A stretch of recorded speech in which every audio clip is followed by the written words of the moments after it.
étoiles et dans la nuit. Quand nous partageons le pain, il nous donnait son amour. C'est le pain de l'amitié, le pain de Dieu.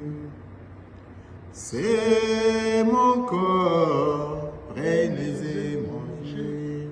C'est mon sang, prenez et buvez. Car je suis la vie et je suis l'amour. Ô Seigneur, emporte-nous dans ton amour. Le Seigneur nous a aimés comme on n'a jamais aimé. Son amour était si grand qu'il mourut sur une croix. Son amour était si fort qu'il triompha de la mort. Il sortit de son tombeau libre et vainqueur. C'est mon corps, prenez et mangez. C'est mon sang, prenez et buvez. Car je suis la vie et je suis l'amour. Ô Seigneur, emporte-nous dans ton amour. Soyez les bienvenus. Veuillez suivre la lecture de l'Évangile à l'occasion de la célébration du Saint-Sacrement du corps et du sang du Christ Jésus. Lecture de l'Évangile de Jésus-Christ selon Saint Luc. En ce temps-là, Jésus parlait aux foules du règne de Dieu et il guérissait ceux qui en avaient besoin. Le jour commençait à baisser. Alors les 12 s'approchèrent de lui et lui dirent: renvoie cette foule et qu'ils aillent dans les villages et les campagnes des environs, afin d'y loger et de trouver de vivres. Ici, nous sommes dans un endroit désert. Mais il leur dit: donnez-leur vous-même à manger. Ils répondirent: nous n'avons pas plus de 5 pains et 2 poissons, à moins peut-être d'aller nous-mêmes acheter de la nourriture pour tout ce peuple. Il y avait environ 5000 hommes. Jésus dit à ses disciples: faites-les asseoir par groupe de 50 environ. Ils exécutèrent cette demande et firent asseoir tout le monde. Jésus prit les 5 pains et les 2 poissons, et élevant les yeux au ciel, il prononça la bénédiction sur eux, les rompit et les donna à ses disciples pour qu'ils les distribuent à la foule. Ils mangèrent et ils furent tous rassasiés. Puis on ramassa les morceaux qui leur restaient. Cela faisait 12 paniers. Acclamons la parole de Dieu. Louange à toi, Seigneur Jésus. Mes frères et sœurs, nous célébrons le Saint-Sacrement, les dons de l'Eucharistie, la communion, la messe, le sacrifice. De quoi s'agit-il? Le don du corps et du sang de Jésus-Christ qu'il a fait à l'humanité tout entière la veille de sa mort. Nous célébrons le jeudi saint à table avec les siens. Donc il prit le pain, le bénit et leur donna. Désormais, ceci est mon corps. Prenez et mangez-en tous. C'est à vous. Il prit une coupe remplie de vin, la bénit,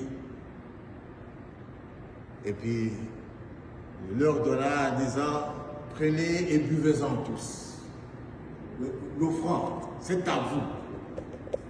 Et voilà ce que nous célébrons, le don du corps et du sang du Christ à l'humanité. Donc l'Eucharistie, c'est le sacrifice du Golgotha, le corps sacrifié du Fils de l'homme, de Dieu, sur la croix. C'est ce corps-là qui va ressusciter d'entre les morts et qu'il a donné et qu'il continue à donner à l'humanité tout entière. Le don de la croix, c'était le sacrifice, le don de la personne de Jésus-Christ quand son heure était arrivée.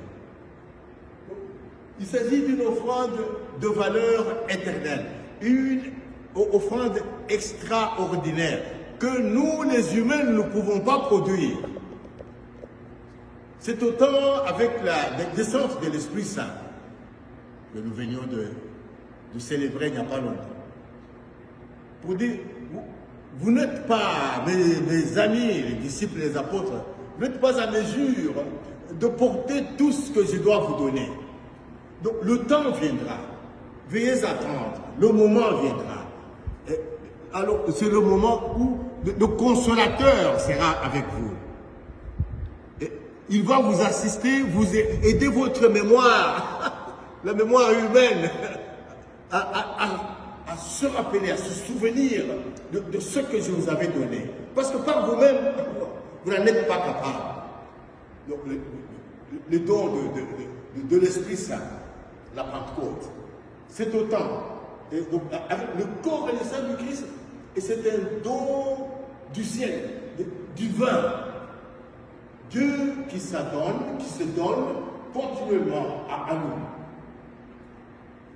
Que le Seigneur nous donne de pouvoir appréhender, de pouvoir comprendre le sens de l'Eucharistie. À nous, les prêtres, les pasteurs, les célébrants, les cuisiniers, entre guillemets, de cette nourriture spirituelle, que nous ne puissions pas. Le grand risque pour nous, c'est de pouvoir être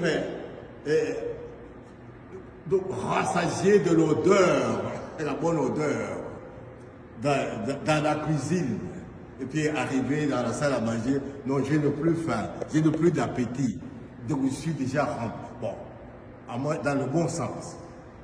Et si on est vraiment rempli déjà de l'odeur de cette nourriture spirituelle, mais que nous ne puissions pas célébrer et comme par accoutumance, par tradition, par habitude, que nous sachions que nous participons à ce saint sacrifice du Fils de l'homme, nous-mêmes, et que nous sommes appelés à devenir autres, au jour le jour, chaque fois que nous célébrons l'Eucharistie, autre Jésus, autre Christ.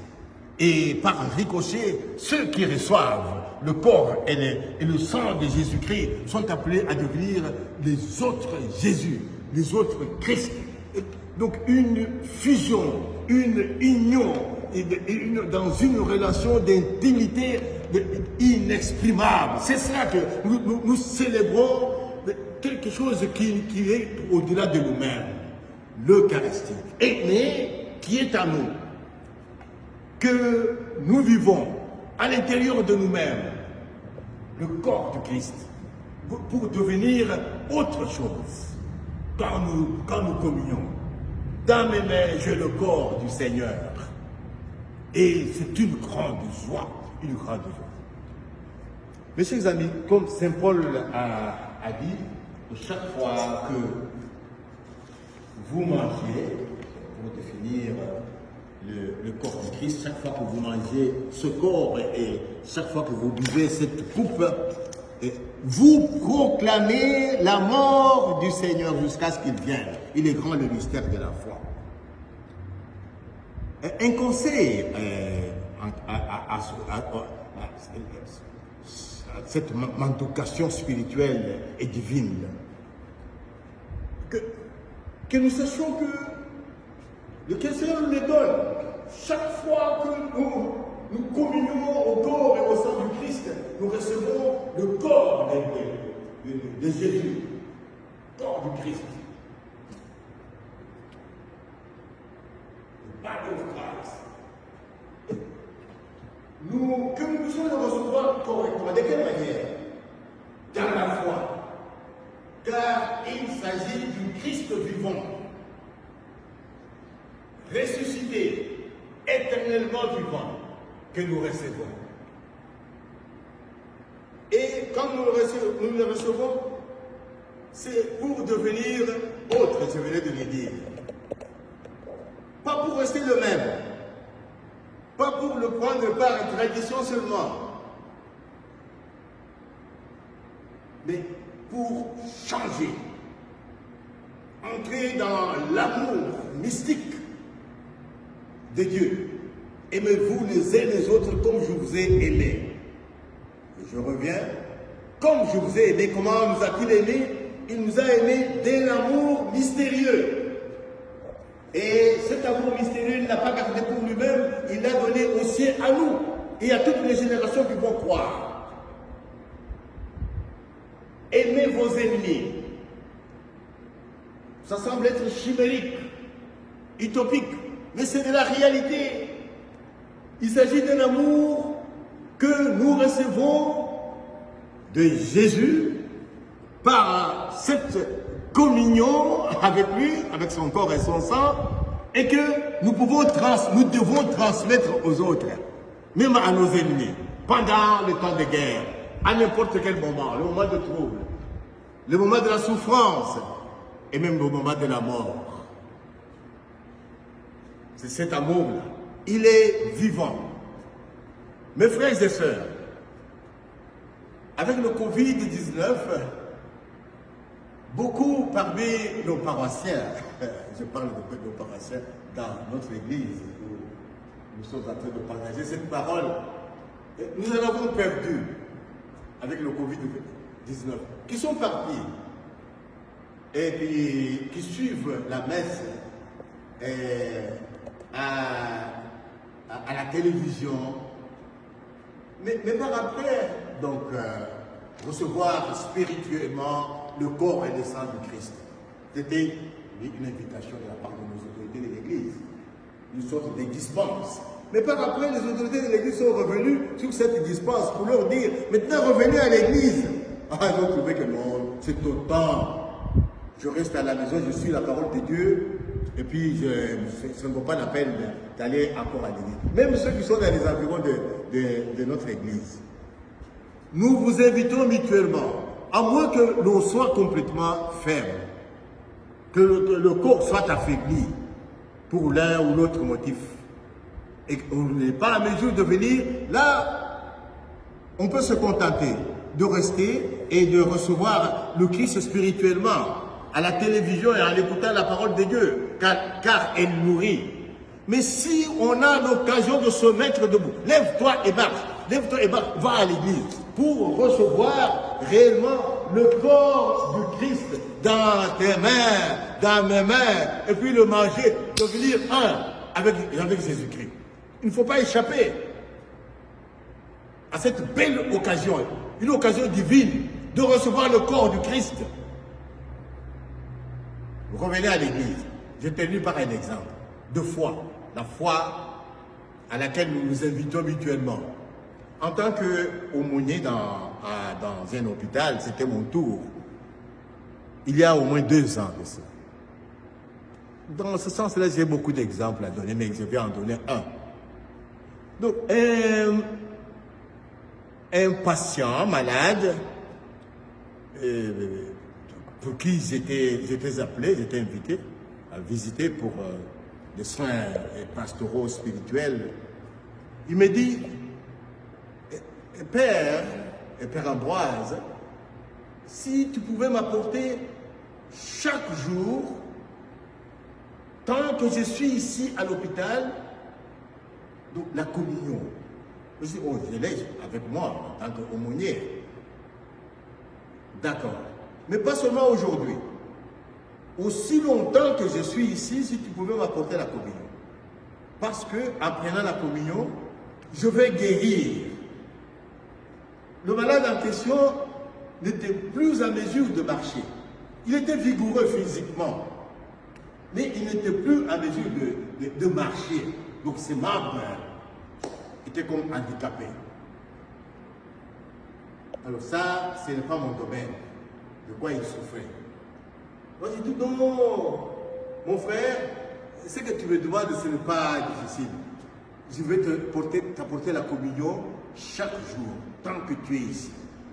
Quelques je le fais pendant au moins 4 jours. Et puis on l'a transféré de là pour une autre maison. Donc il y avait déjà guérison, il bougeait déjà. À la grande stupéfaction de cadre médical et même de sa famille. Et puis finalement, hop, il est sorti de là. Et puis je l'ai suivi jusqu'à là où il a été transféré. Il était en bonne santé. Il dit, Père, je t'avais dit que si tu m'apportes la communion chaque jour, je vais guérir. Il le disait ouvertement. Qu'est-ce qu'il y avait? Parce que vous ne le connaissez pas. Moi non plus, je ne sais plus où il est.